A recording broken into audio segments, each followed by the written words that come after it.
welcome.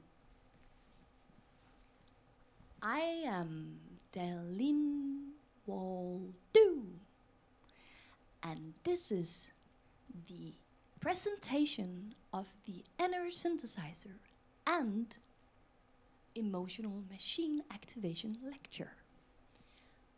By my side, I will have the great artists Niki. Hello. And VANESSA. Hi. And together they become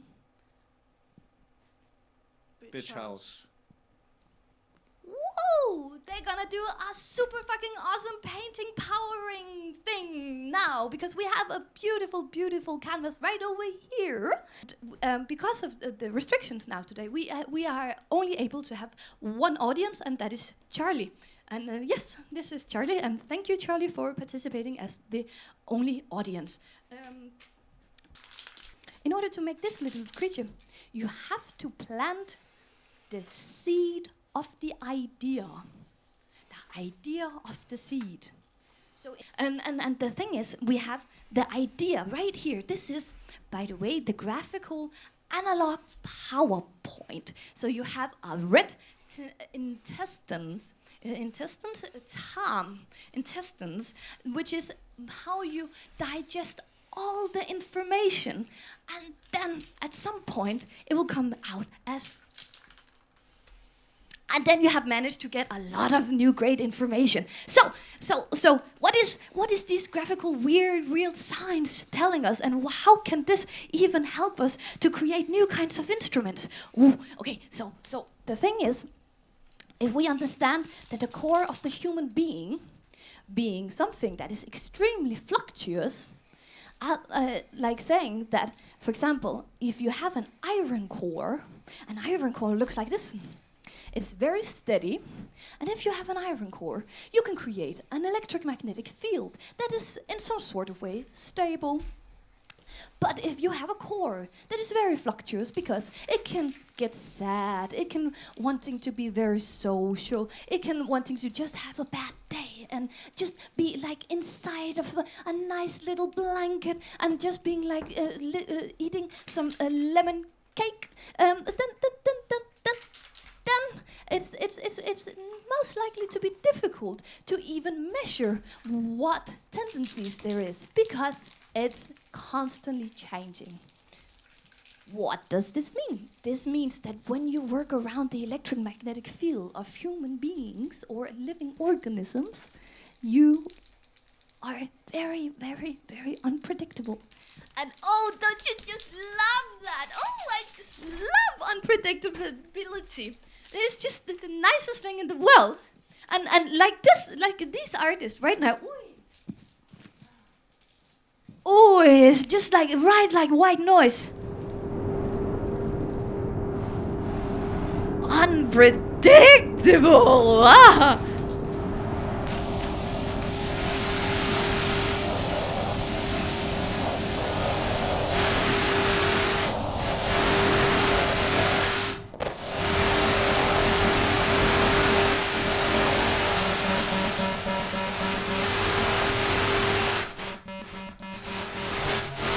Is it a phone?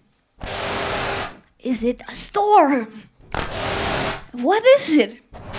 It's the inner synthesizer. Oh, okay. So what did we have? Okay, so the thing is, we needed to go around the field of understanding that humans are very unpredictable. And in that way, we can create new kind of interfaces, because we understand that unpredictability is something that we might be able to measure.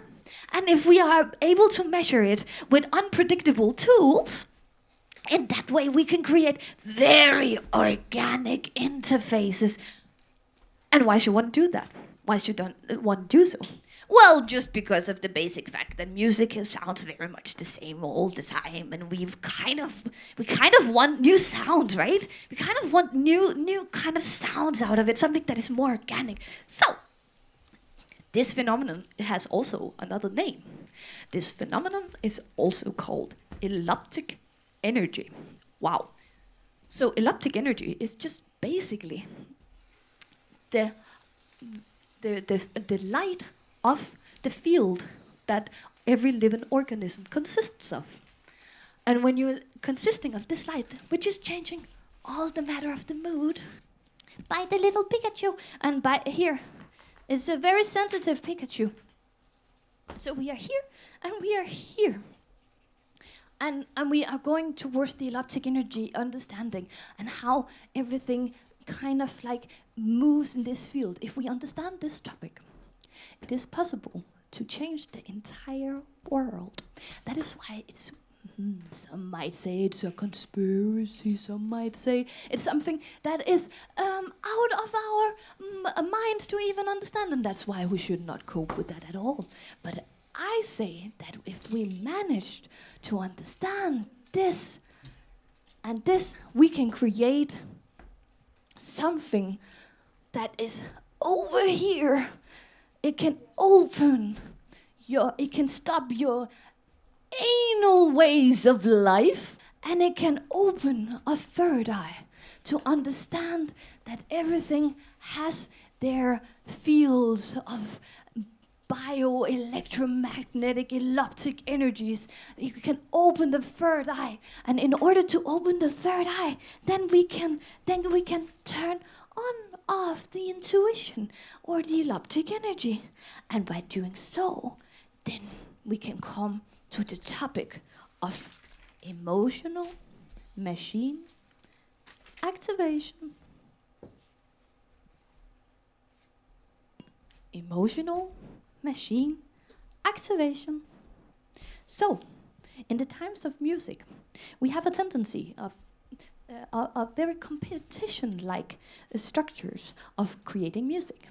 We have to be good in order to do something. I believe that intuition or elliptic energy can delete this, and in that way can create spheres of infinite thinking.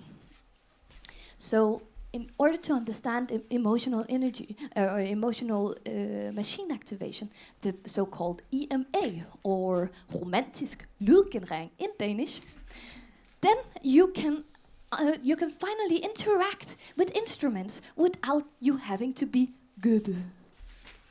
What does good means? Good means only that you get the result that you were expecting. That is what good means. And bad means the result you didn't expect. In order to basically, just very practically, understand what emotional machine activation is, yes, please, TJARLi, please, the only audience present here. So, we have a machine, very intimidating. What should I do? Yeah. You're nodding. Yeah, because it's super intimidating. What should I do? Oh, TJARLi, BITCHHAUS asks you to come closer, so it looks more dramatic. And from the side, BITCHHAUS is actually directing you in the moment of the live one take. It's very interesting indeed. So we have the machine here. The machine is called inner. It's the inner energy. I am that pretentious, yes. And then we have the different sources. So you can see, this is the first prototype of inner. It doesn't look of much, but it can rule the world if you truly believe it can.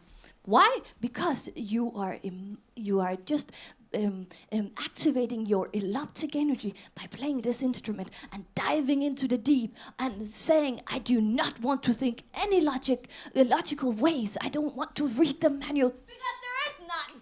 And you just try to investigate by letting yourself flow.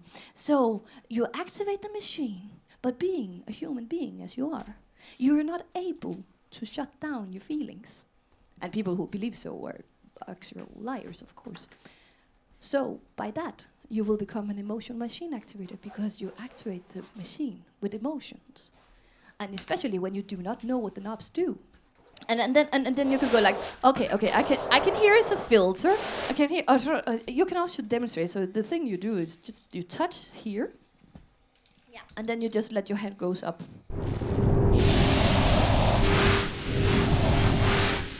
Amazing. Nothing less but amazing. Look at that. This is the purest version of emotional machine activation. You are activating your entire, because your palms are all sweaty and hot because you are very, very excited about being on this show. The show of yes, this show. And then it becomes like something that is important because, okay, what if I don't touch it right? So your palms becomes wet. And that is actually a conclusion of your state of mind, which means every time you activate this synthesizer, it will always transmit your direct emotional energy. Boom, boom. What? And how did I even think of this? Well, the reason why one comes in the idea of this is basically because I wished for a machine that all my friends could just play without having the fear of playing it. Truly, truly, truly. Just between you and me and all of you. All synthesizers sound kind of the same. You can't say that! Oh, no. Okay, we have to have an intermission song. Okay, Charlie, you can generate. You do the thing with your hand, and I do the thing with my hand, and then we do it all together, and then we start the side story. Okay, are you ready? 1, 2. No, I'm not gonna.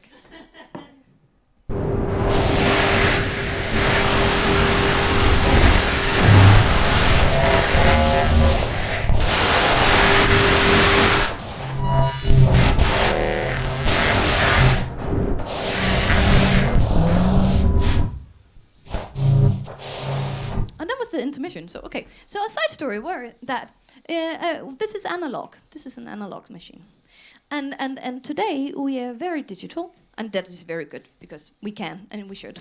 But the thing is, we jumped over a lot of great things that we could actually manage have been creative about. Some, for example, creating funny interfaces. And that's the thing, because when we created a synthesizer, we created it with the idea that it has to be its own thing. But unfortunately, it was very, very complicated for a lot of people because there was a lot of cables and you had to patch them, and it was actually kind of like this. So if you see this as modules, so orange module, blue module, orange module, red module, then you take the one cable and then you patch it over to another, and then blah, blah. I'm sorry, I'm messing up there. So you're doing this, and by doing that and patching like the things all around, and then it doesn't become intuitive. It's like, oh my God, I need to be a fucking mathematician and a physicist. And to be honest, there's so many schools where you actually have to be a physicist and a mathematician in order to even make music. What? How do we accept this? Why is there no revolution about this? So the thing that people did. They managed to take the piano, which is an acoustic instrument, and then see how it works with the keys. And then they thought, okay, if we put the keys onto the electronic device, then we can trigger it. And the problem about doing that is that you almost get a reference that, oh yeah, whenever I see keys, that's a synthesizer. And that's not mainly the idea. But people were like, okay, now I know how to cope with this weird-ass sound-generating weird thing. And then they started to make a lot of synthesizers. A lot of synthesizers with keys. And then we had like a whole idea of, okay. And then the digital age came, and then all the digital synthesizers wanted to look analog, and so on and so on. So we constantly made reference to something that it weren't, but in order to have like hopefully some kind of like a possible Cadillac.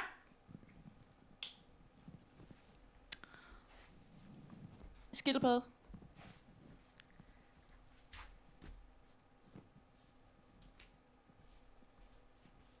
Right. Good. In order to get to that conclusion, we have now presented Enner, and now we will we did the intermission, but now we will do a whole entire concert for you guys.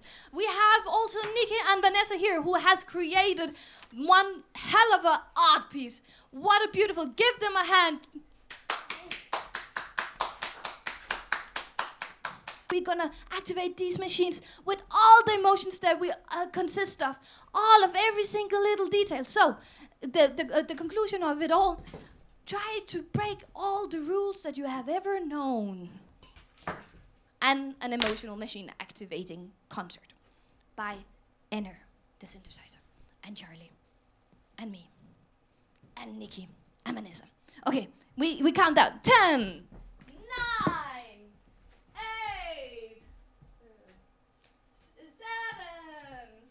6, 5, 4, 3, 2, 1.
Thank you.